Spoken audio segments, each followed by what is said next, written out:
So let's talk about product management at scales, the 5 Ts. I like acronyms, or Don and I, we do like acronyms. So basically we are the two guys behind the book, The Professional Product Owner. And essentially there's always the question coming up about how can you scale product ownership, and we basically managed to name it in the way that we have 5 Ts. In our book we talk about the 3 Vs: vision, value, validation. So it's kind of maybe a thing for us. Let's look into product ownership at scale. So why is this topic interesting? Well, first of all, I think there's lots of finger pointing going on between individual scaling frameworks. Well, we do it right, you do it right.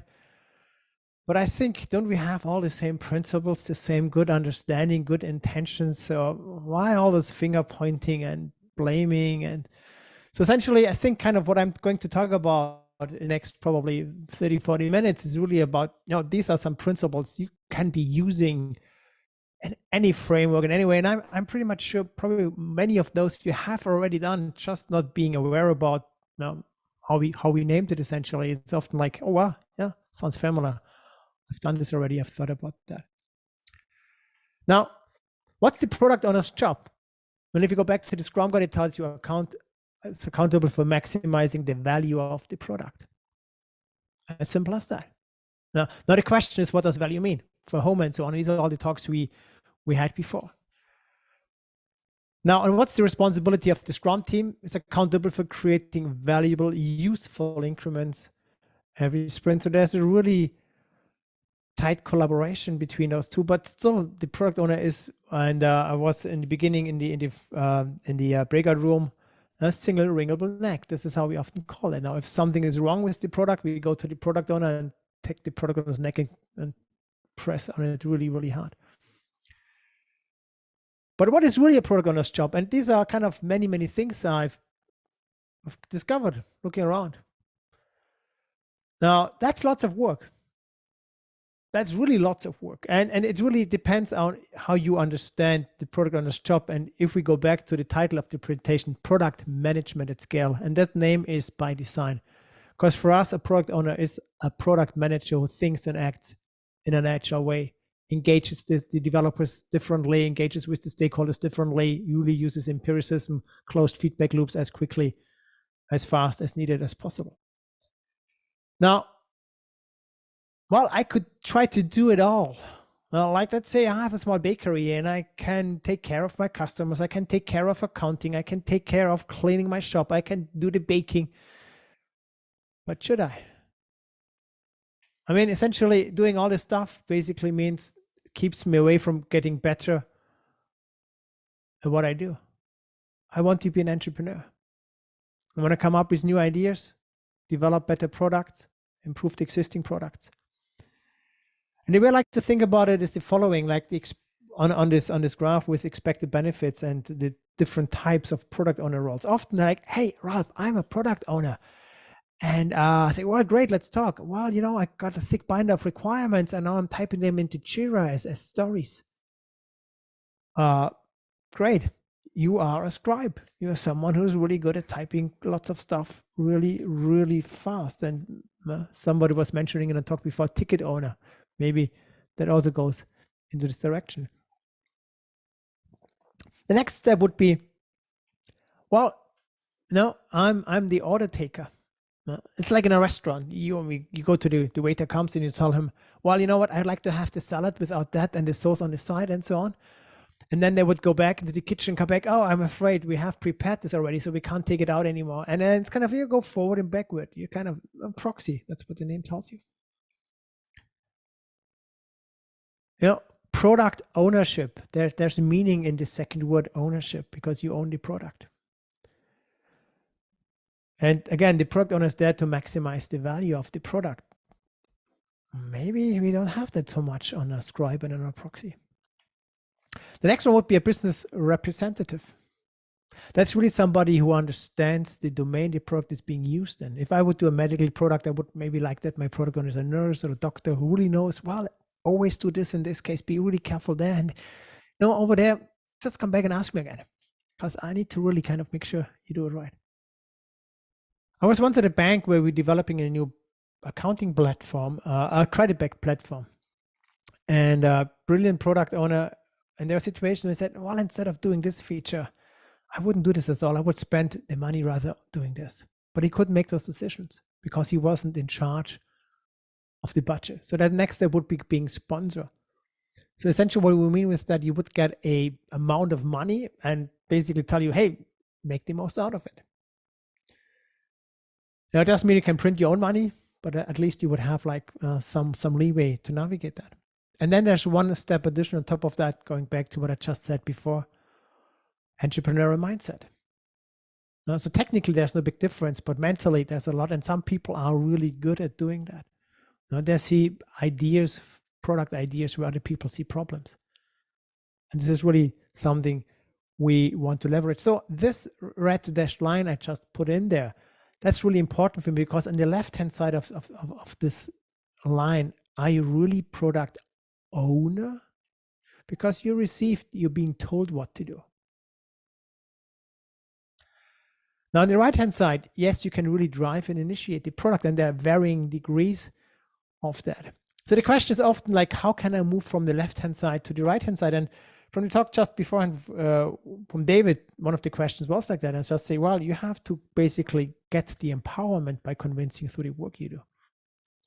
I think that's a good way to think about this as well, because nobody will tell you, we want you to be this. No, you have to prove that you're capable of doing that over time.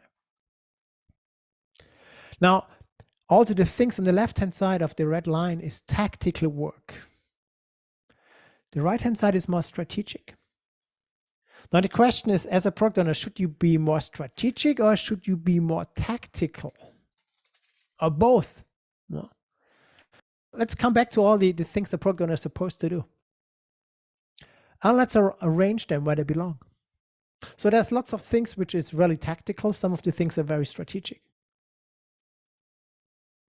Now, if you're on the other hand side, you can't look into the strategic one. If you're on the strategic side, you're probably a little bit worried about capable of doing the tactical work. Now, looking at this from a different angle, I really like this visualization from Susana Lopez. So often what we understand is that the product owner or the Scrum team, well, you are the guys who make it happen. I threw this over the wall, you do that. Delivery validation, that's tactical. Well, strategic is further up there. Now, if you think about that, it's always the problem to connect tactics to strategies. Again, this was really well displayed early on, is that there's this, strategically things are very, I wouldn't say easy, but hey, this is what we do. But how do you make people think along those lines? How do you make people understand what you really mean? How do you really get this into their heads so they can act on that? And that's a big challenge. So doing a good tactical work really needs a good understanding about what's really intended. Otherwise, well, I'm sorry this is wrong, but this is what I read here, and I was just following what I read. So you wrote it bad, I guess. Kind of this finger pointing. So essentially, product ownership is this thin slide through all layers. Now, from the product vision to the strategy, discovery, and validation. So not the left-hand side, the right-hand side. And basically, this also ties back to some of the things we have learned 20 years ago, the 3 C's, Ron Jeffries, 2001, card, conversation, confirmation. Let's talk about it. This is how, when people get the narrative, they know what to do, they're engaged, they're empowered, they become small product owners themselves. Or collaboration over contract negotiation. Maybe that's also in this direction. Hey, well, great. Let's figure out what this means. Going back to the Agile Manifesto, which, David, was 2001, not 2002. Just a small hint here. How do we get there? Or what does this mean for scaling? So you're a product owner. You work with the developers and you work on the product. But now this product gets bigger and bigger and bigger. And again, you remember from Scrum, for one product, there's one product owner and one product backlog only. Now this varies depending, if you go really on a big scale, then let's say you have more than 100 developers, you probably have to think in different areas as well, but in this area, yeah, where we are right now, let's say 9 development teams would be fine. Now you have more of those. Now, what do you do? What does this mean for you? And this really becomes a problem if the product owner is too tactical. Because keeping all of those guys here happy with a filled product backlog, with a specified product backlog, with taking care of this, taking care of that, you will just run around and you will basically not be able to think ahead, think about strategy as well. Now the answer is delegation. Now, how can you, so essentially the question of scaling is how can you do delegation in the right way to make sure that the understanding is in everybody's heads, that they will basically, we will move together in the same direction instead of wandering off in different direction. Now still, even at scale, the product owner is there to maximize the value of the product. And this is really kind of where the 5 Ts, the delegation models, come into the picture. So tactical, temp, team, theme, and technical. That's what we have here. So I'll go kind of through all 5 right now and tell you about the pros and cons and maybe when to apply them. So first one is tactical. So you are the product owner and you might group a bunch of people around you which work for you. Maybe some people would call it the product owner team or the product management group or something like that. Essentially, you would give them work, they will figure out details for you so you can focus on the strategy and the direction, and the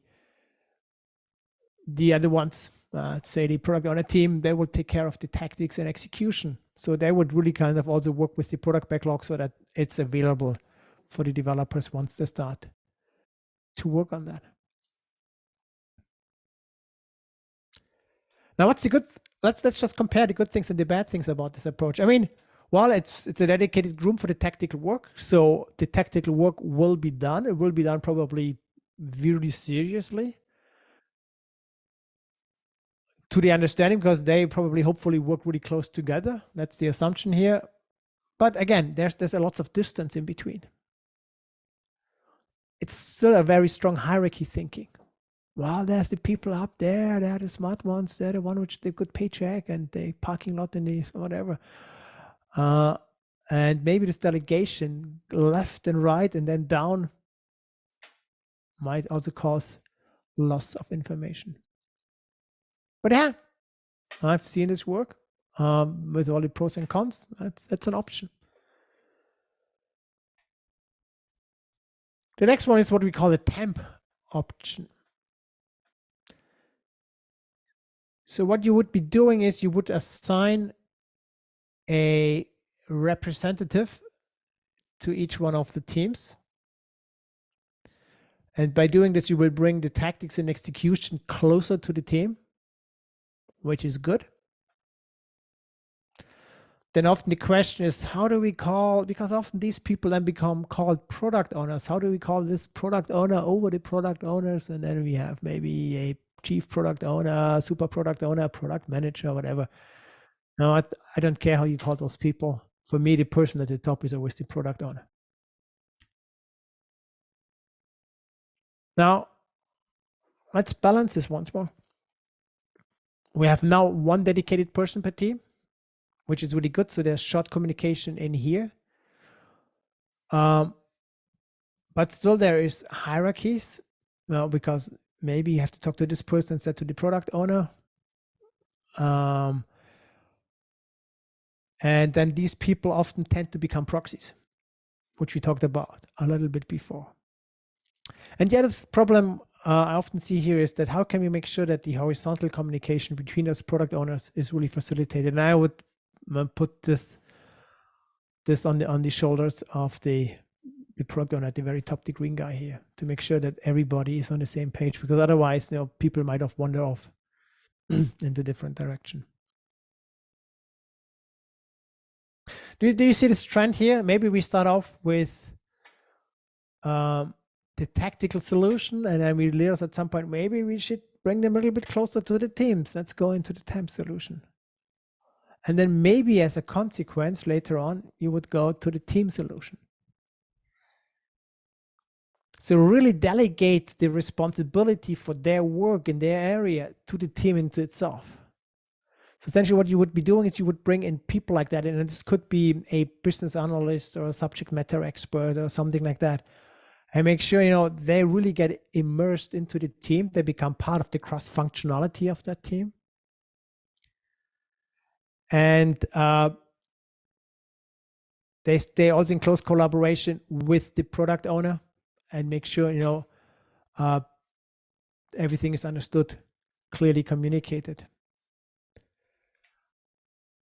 By doing this, the tactics and execution would really kind of go down there and with all the benefits and also all of the struggles which are coming with that. So what's good about that? So the teams themselves, they just don't become engines anymore doing work, do this, what we talked about before with the pyramids. Now the teams become much more customer focused. So ideally, what I like to have is that every developer is a little bit of a product owner themselves. Hey, I have some ideas. So let's try this out. Let's talk and figure it out. It's very autonomous. And absolutely, this will improve cross-functionality, because this would really only work if you have real cross-functional teams.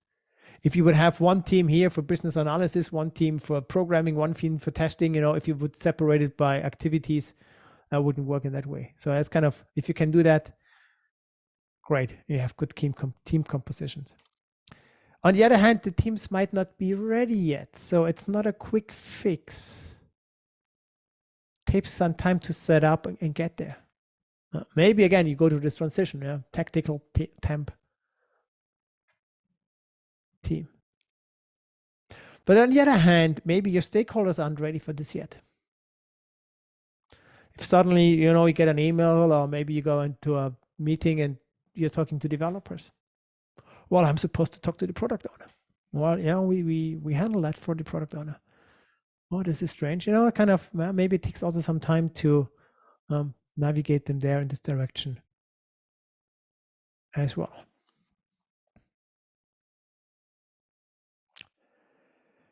Another one is theme. So maybe you have a product which is larger and it has different areas it's taken care of. So the overall direction and strategy for this product would still reside with the product owner. But for the different themes we have for the product, now we would have different people in charge. And the product owner would always be there to kind of, again, guide the overall strategy vision for the product. But for different areas, you would have, again, subject matter experts or somebody like that who knows about that. So they would really kind of work closely on their field, be really knowledgeable to answer all of those questions.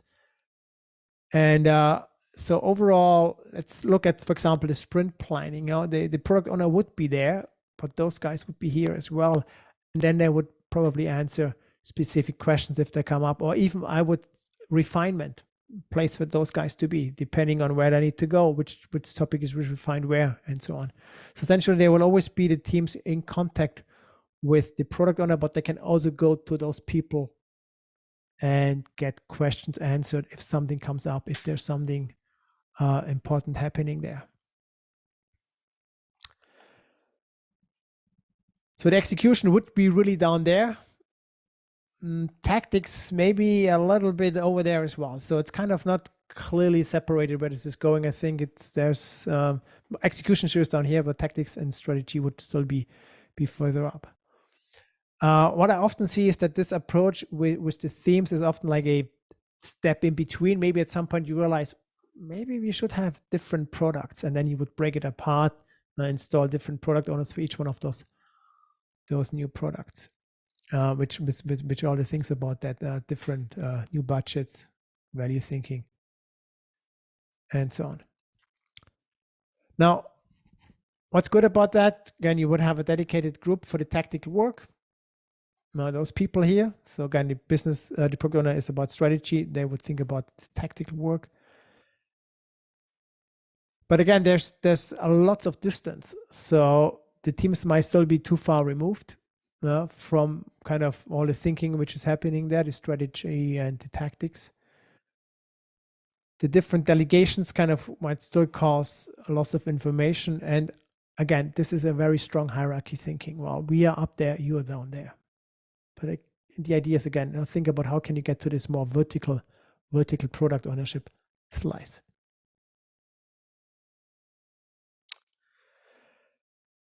Now, the next one is probably, I wouldn't say my favorite one, but something I really like. Technical. Build it into your product. I mean, so many things, they could be automated in regards about your tactical product work. Maybe, if you use PowerPoint or some other Microsoft products, there's always this feedback thing at the top right, at least on my Mac. I'm not sure how it is on Windows, but then you click on that and hey, you get some feedback. There's something I like, there's something I do not like, and hey, I have an idea.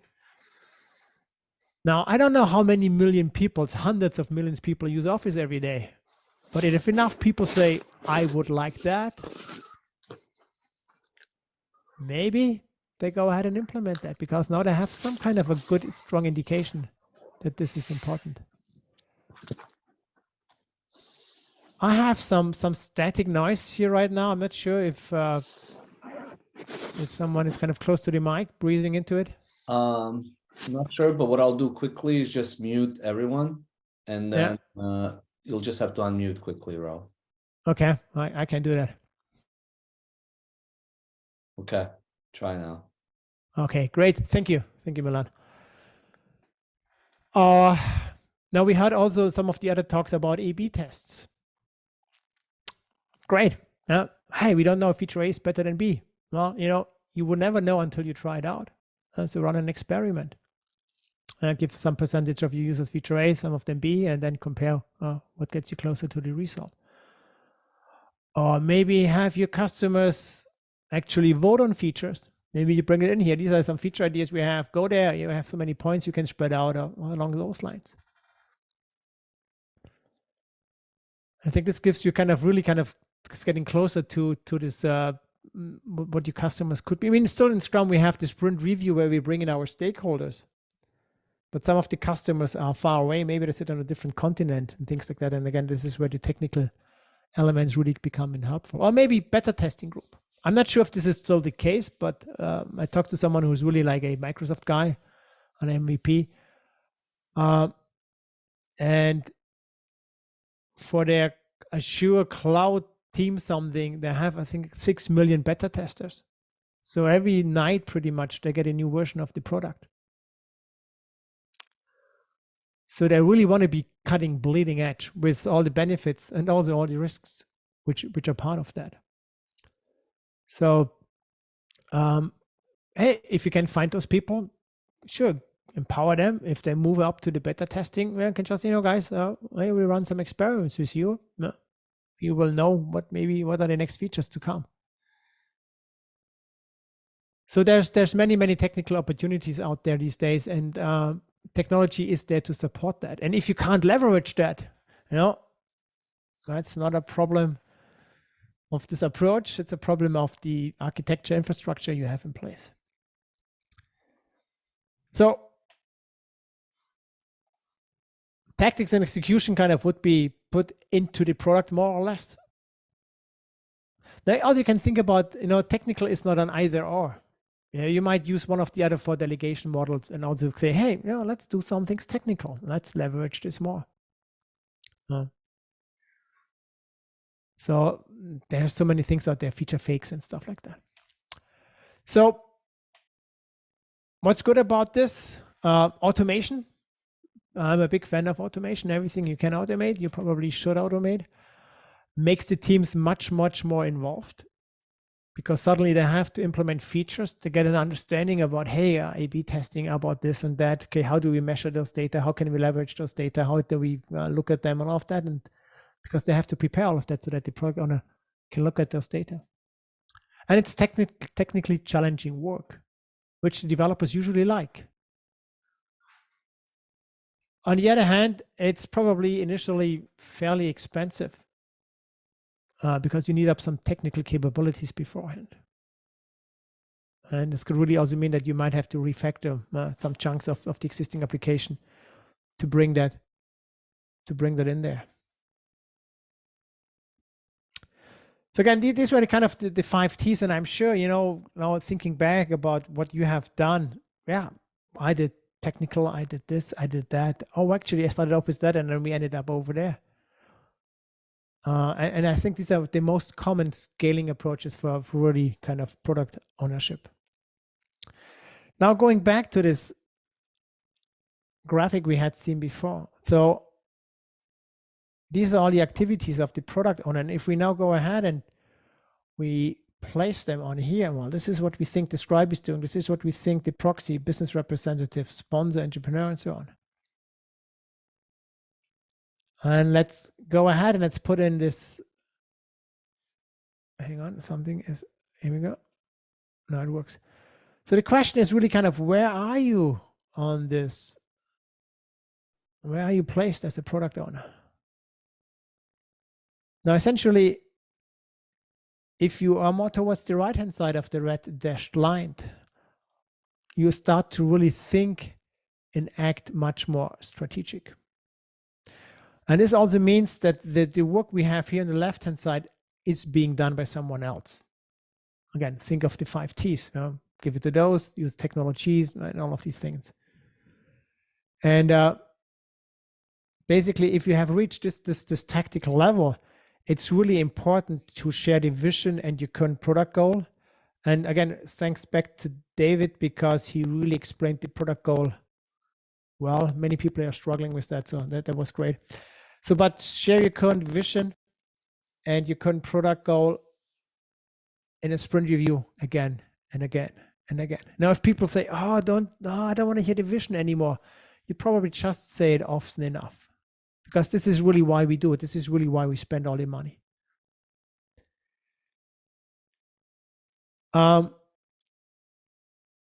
Sprint planning,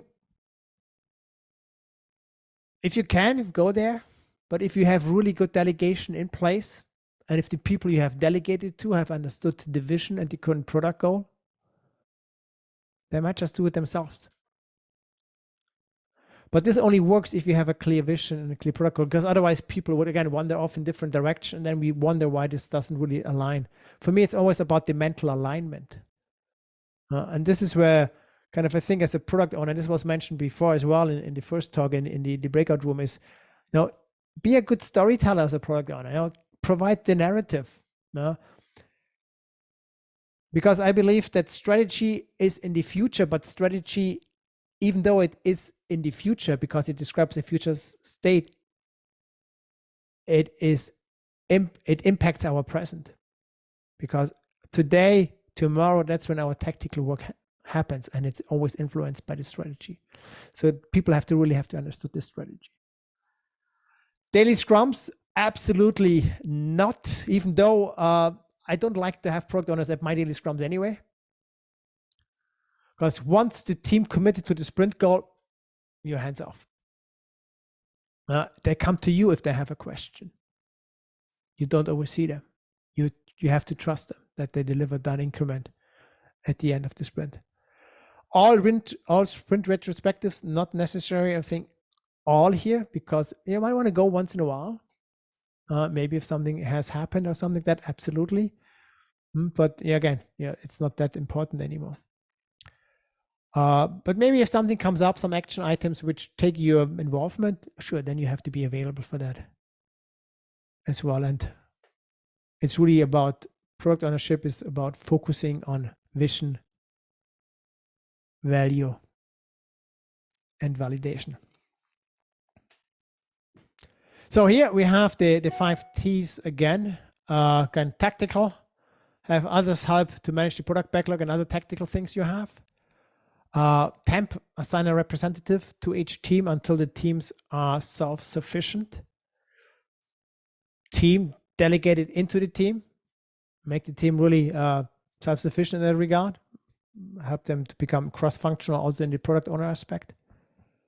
The theme have representative SMEs for different product areas. The teams can consult if they need specific answers. I once had a SME, a subject matter expert. It was for a medical forensic product, and she came in there. She was doing, I think, books for schools before, and then she came into this life science field, and she was so good in 3 months. She was challenging the product owner. It was great discussions, but she really kind of understood the themes about the things we were doing. It was a bigger product, so it was one area. Or technical, build those capabilities into your product. But in the end of the day, it's not really that the product, the scaling framework should constrain you. It's really about, think agile, think about how we can learn the fastest, how we can implement the fastest, how we can close the feedback loop, engage with our end users, solve their problems in the most efficient, effective way, so that we make them happy. And I think these values and principles, they shall guide you along the way. So that was faster than I thought it will be. So we have time for questions. Yeah. Are there any questions? 10 minutes. So. Yes. Hey, Mary, you have your hand up. What is your question?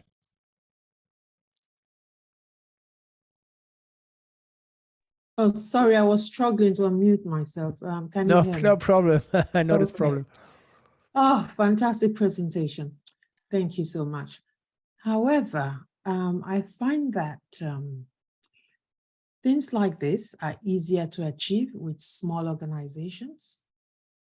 Now, when you find yourself in a big organization that is trying to do some agile transformation, but they are still very project-oriented, but however, you're trying to introduce them to, moving away from outputs to outcomes, project to product. What would you do to sell the idea of product or outcomes in terms of quick wins? What is that small thing you would do to show them that working this way is beneficial? And let's not forget that most of these big companies, they tend to organize themselves around component teams. I mean, things like this are easy to do when you're a feature team, right? End to end. So I need some, guidance here. What would you do for quick wins, at least to demonstrate that this is the way to go? Now, I'm struggling with the term quick win here, because what I would do is just say, hey, let's bring in some evidence. Yeah. You have been making lots of decisions in the past. How do you know whether there was it's not, and I want to clarify here, it's not about only making good decisions or the right decisions, because if you would do that, you would become far too cautious. Don't take risks. And I think we have to take educated, calculated risks and really push the envelope. So think about, hey, you want that feature? Great. Which measurement would change in which way if this feature is successful? Do we have a measurement in place for that? So if a measurement is in place, let's say, okay, great, you have this measurement already. I'll implement the feature, and then we look at the measurement, and then we will learn whether this was right or wrong. If there's no measurement in place yet, is it okay if we draw a baseline and measure it from then on? So we have always the thing about, measuring your heart rate, your pulse, your body weight, stuff like that. You can always see a trend, what's happening when. And then, I'm happy to do everything you want, as long as we bring in measurements. And then they will probably, hopefully, learn that they were right or wrong in this field. Yeah, I guess what I meant by quick win there was really a buy-in, if you like. And I totally understand the concept of experimenting. So maybe, Mary, I can chime in and share. Yeah. So a quick win would be where you expose the system. So example would be if you do value stream mapping, right? And you expose the current matrix type project type of structure to the leaders that can make a decision. And quick win would be just to say, hey, look at all this mess, look at all these dependencies for this feature for us to deliver. Look at this mess, right? And essentially what I try to do is make it, if you talk about problem from your perspective, nobody's going to listen, right? It's like I got a lot more problems to deal with.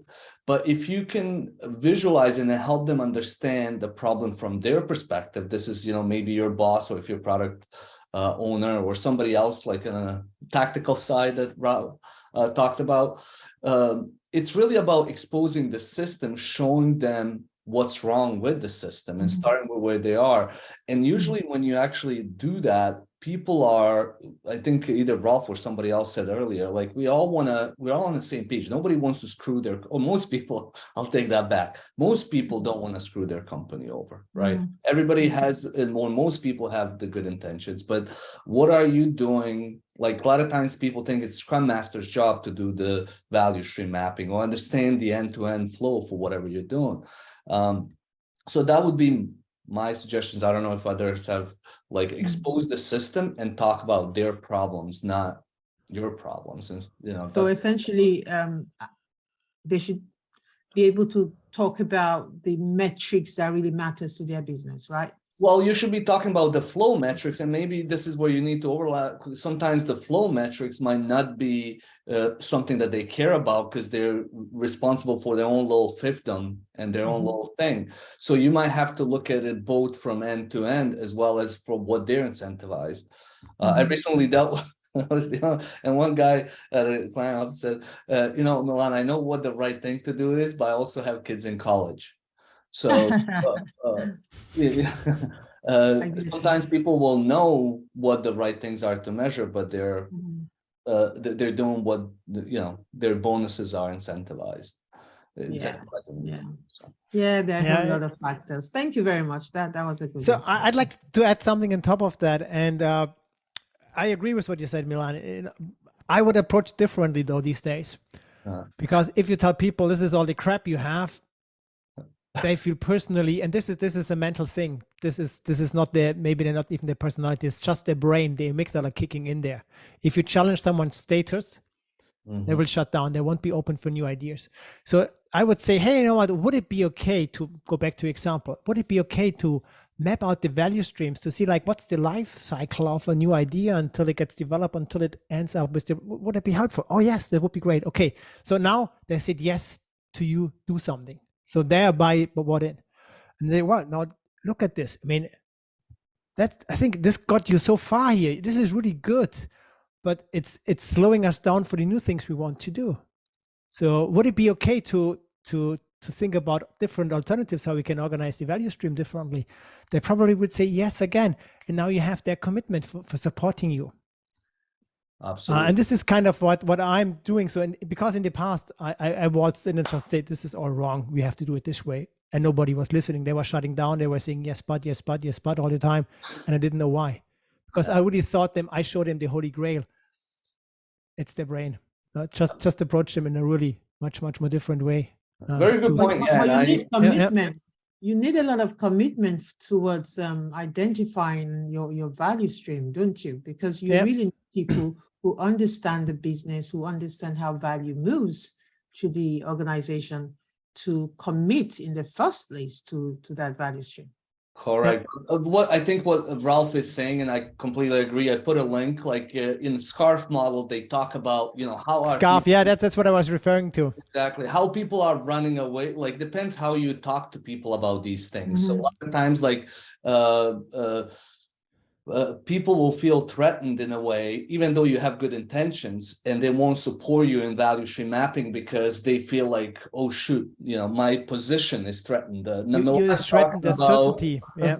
Yeah, Milan's talking about eliminating my role, and I was all for Agile until now. So yes, I agree. Yeah. So again, everybody kind of found this discussion interesting. Just Google SCARF model brain science, and we'll get this explained. It's really, really powerful. Yeah. Cool. Any other question? Sure. Yeah, either ask or put them in the chat. Let me see if I can see. Let me just maybe stop sharing my screen. There we go. And I see the chat window as well. So if nobody has, maybe I have a question. I don't know if we have enough time to discuss it, but when you talk about, for instance, the tactical and the left side and the right side of product ownership, what has been your experience, Ralph, when it comes to organizational design, right? Like a lot of stuff I see like in a matrix structure type of organizations that are still in functions or capabilities or systems, where you have, when you talk about the proxy and scribe type of product owners, maybe the best that you can get is business rep. So what has been your experience in relations to product ownership and the type of organizational structure or governance it has?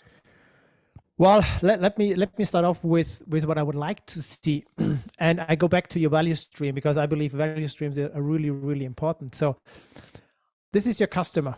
And often what happens is we have our organizational departments, and then maybe have to work on a big project, and then it gets broken down to fit into our organizational structure. You do this, then you give it to them, then they give it to them, then they give it to them. And this basically causes our project thinking, which requires milestones and synchronization points and all this coordination effort and high inventory, because there's a little bit of work, doesn't work. It kills the flow. Suddenly efficiencies become important. People work on non-important item because they have nothing else to do. Some people even invent work because they feel threatened or something like that. So there's your customer, and then there's all the things which happen. So essentially this going through all of the department until it is in the hands of the customer, this is, in my opinion, your value stream. So you have to basically do not break this value stream to make it fit your organizational structure. You have to take the value stream and think how you can group your organization around that. And this is really essentially, let's say, this is where we go into a scaled product. Let's say instead of having 7-8 departments working on something organized through a big project, you would have one Scrum set up, one product owner, maybe 7 Scrum teams working for the one product owner. Now you have this encapsulated value stream in the form of this product. Now all the dependency management doesn't disappear, but it goes really down. Exactly. The coordination effort is limited. You would have clear transparency because you would have one sprint review every sprint where you see like what has been created every sprint. You would have a product mindset over a project mindset. You would have value thinking over just following a plan. Many, many good things would happen. And this is basically the state I want to get into. Now, the first step to really be open for that is for an organization to try to get out of this project mindset into a product mindset. Mm-hmm. And this has a lot to do also kind of how you speak budgets and all of the other things which are part of that process. But once you have that, then you would have the different products, and then there might have been some overlapping aspects of this as well with some technologies they could be sharing. So this is really the state I would like to get into, and I talked about this at other conferences as well before. So there might be the videos or the slides available as well. Okay. About what I just talked. Now, for organizations, again, first step is getting out of a project mindset into a product mindset. And once you go down this route, I think your structure pretty much becomes clear, because suddenly a matrix organization wouldn't work anymore. And I think, and this is really where I believe in really, really strongly, because if you have a very good product owner, a good Scrum Master, and good developers, that's pretty much all you need to crank out great product. And all of so many of the other management organizations around that, they would maybe be brought into the teams to be more cross-functional, self-sustained, but some of them wouldn't be needed anymore.